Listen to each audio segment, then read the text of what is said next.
تھے۔ مرثیہ لفظ رسا سے بنا ہے جو کہ عربی کا لفظ ہے اور جس کا مطلب ہوتا ہے رونا، ماتم کرنا۔ مرثیے میں اکثر جس کی شان میں مرثیہ پڑھا جاتا ہے اس کی باتوں کو یاد کر کے رنج و غم، ماتم کیا جاتا ہے، برپا کیا جاتا ہے۔ اور عزیزان محترم، مرثیہ عربی، فارسی اور اردو ادب کا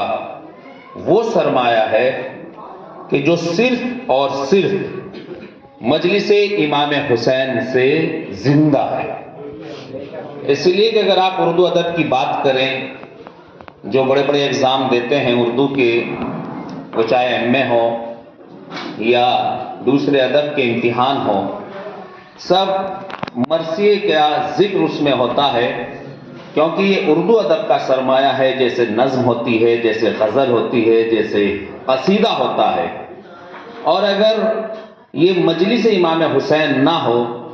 تو پھر مرثیے کا کوئی وجود نہیں ہے، اور اس کے بارے میں ہر مسلمان کو پڑھنا پڑتا ہے۔ اگر وہ اردو ادب سے کسی کلاس کا امتحان دے رہا ہے تو اسے مرثیے کے بارے میں پڑھنا ضرور پڑے گا، چاہے وہ مجلس حسین کا انکار کرتا ہو، لیکن اگر اسے اردو ادب کو پڑھنا ہے یا امتحان دینا ہے تو اسے مرثیے کے بارے میں پڑھنا ہی ہوگا، کیونکہ یہ باقاعدہ سلیبس میں پوچھا جاتا ہے۔ تو عزیزان محترم، یہ صرف مجلس امام حسین کا وسیلہ ہے کہ جس سے یہ زندہ ہے، اور یہ صرف اور صرف ہمارے یہاں مرثیے کا ذکر ہوتا ہے، کیونکہ مرثیہ صرف امام حسین اہل بیت رسول سے منسوب ہے، اور کسی کے بارے میں آج تک مرثیہ نہیں کہا گیا۔ قصیدے کہے گئے،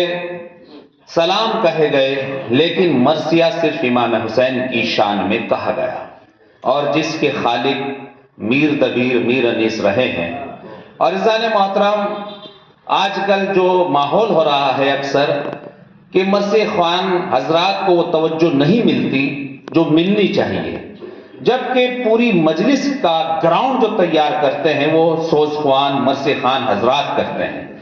اگر مرثیہ خوانی، سوز خوانی کو میں نماز شب یا روزے کی عبادت کے مترادف کہوں تو کچھ غلط نہ ہوگا۔ وہ اس لیے کہ نماز شب میں بھی دیکھنے والا کوئی موجود نہیں ہوتا، اور روزے کی حالت کو بھی کوئی نہیں دیکھتا۔ اسی طرح سے سوز خوانی، مرثیہ خوانی کو چند لوگ سماعت فرماتے ہیں۔ ہمارے یہاں یہ بڑا سانحہ ہے، بڑی مشکل ہے کہ لوگ تب آتے ہیں کہ جب مرثیہ خوان اپنے آخری بند پہ ہوتا ہے، یعنی وہ ایک طرح سے اعلان کی طرح ہو گیا ہے کہ بھئی ابھی سوز ہو رہا ہے، سلام ہو رہا ہے، اور اس کے بعد مرثیہ ہوگا، تب چلیں گے مجلس میں۔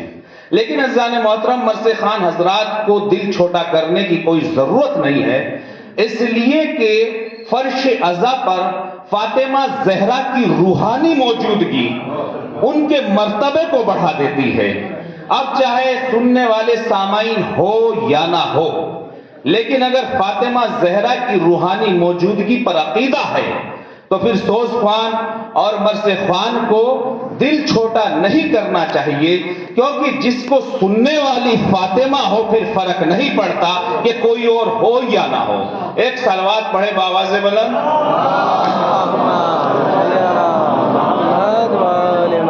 رسول اللہ کی نگاہوں کا سکون، بی بی فاطمہ سلام اللہ علیہا پر ایک بلند تر صلوات۔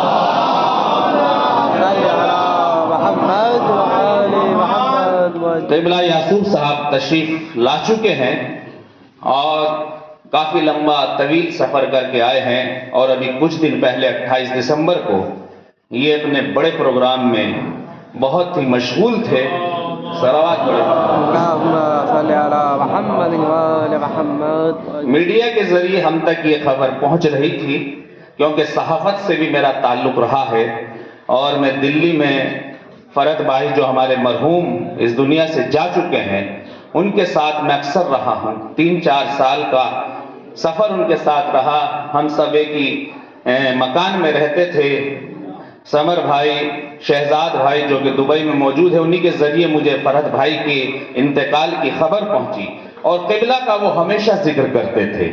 اور یہی وجہ ہے کہ یعصوب صاحب نے خود ان کا غم ان کے بھائی سے شیئر کرتے ہوئے خود اظہار کیا اس مجلس کو خطاب کرنے کا، کیونکہ یہ ان کی عقیدت تھی، محبت تھی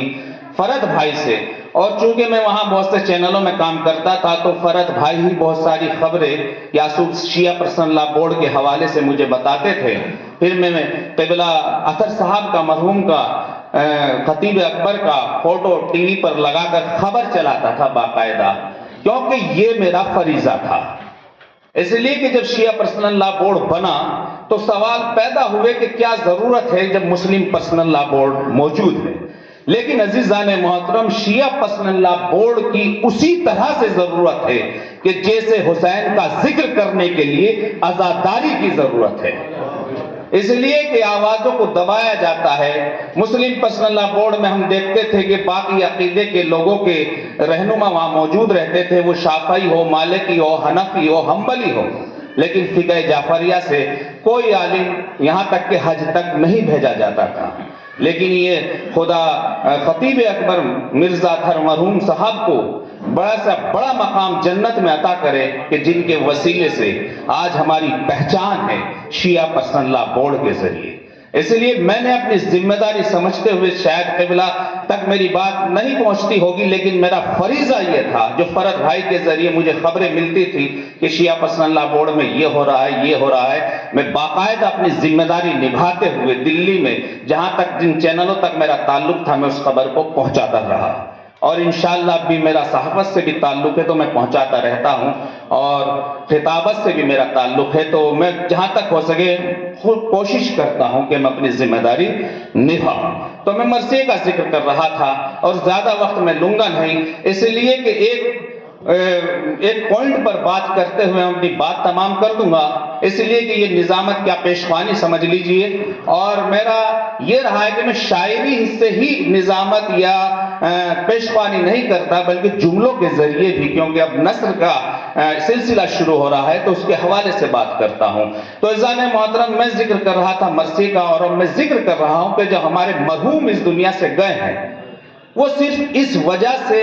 بھری جوانی میں چلے گئے، جو میں نے نوٹس کیا جس طرح سے وہ بیمار رہے کچھ دن، ان کا مدافعتی نظام کمزور ہو گیا تھا۔ جہاں میں لانا چاہتا ہوں، آپ کی توجہ چاہتا ہوں، مدافعتی نظام خراب ہوتا ہے ملاوٹی غذا کھانے سے، کیونکہ جو ہمارے نوجوان باہر رہتے ہیں، دلی رہتے ہیں، انہیں وہ کھانا، وہ غذا نہیں مل پاتی، چاہے پیسہ کتنا بھی ہو، کہ جو ملاوٹی غذا آج کل بڑھتی جا رہی ہے، اس سے کیا ہوتا ہے کہ مدافعتی نظام، امیون سسٹم کمزور ہو جاتا ہے، اور جب کمزور ہو جاتا ہے تو پھر زندگی دھیرے دھیرے اپنے اختتام کی طرف پہنچنے لگتی ہے۔ یہ ایک آج کا بڑا میسج ہے کہ ملاوٹی غذا کا اثر یہ ہوتا ہے کہ انسان کی زندگی وقت سے پہلے ہی موت کے آگے گھٹنے ٹیک دیتی ہے۔ تو عزیزان محترم، اگر ملاوٹی غذا بیکار ہو جائے، غلط ملاوٹی غذا ہو جائے تو انسان کی زندگی اپنے مقصد تک نہیں پہنچ پاتی، جو کہ ایک ایوریج عمر ہے، وہاں تک بھی نہیں پہنچ پاتی۔ لیکن اگر ملاوٹی عقیدہ ہو جائے تو پھر انسان کا روحانی